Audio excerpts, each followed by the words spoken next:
আমি আর ভুবন হঠাৎ দুপুরবেলা প্ল্যান হলো আজ আমরা বহরমপুর যাব। আর বহরমপুর কী করতে যাব সেটা আপনারা কিছুক্ষণের মধ্যেই দেখতে পাবেন। এই যে চলে এসেছি আমরা আমাদের ইউটিউব চ্যানেলের জন্য নতুন একটা মাইক কিনতে, যেটা আমাদের ব্লগিংয়ের জন্য খুবই দরকার। এটাই সেই জিনিস।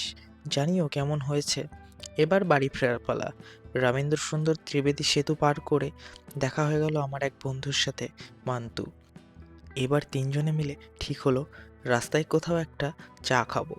এই ঠান্ডার মধ্যে আর পারা যাচ্ছে না, এত ঠান্ডা, বাপরে। দেখতে দেখতে চলেও আসলাম একটা চায়ের দোকানের সামনে, আর তিনজনে মিলে দাঁড়িয়ে পড়লাম। মাটির ভাঁড়ে গরম চায়ের স্বাদ যেন দ্বিগুণ হয়ে যায়। এখনো কিন্তু 30 কিলোমিটার রাস্তা বাকি। সন্ধে হওয়ার আগে আমরাও বাড়ি পৌঁছে গেলাম। আজকের মতো টাটা।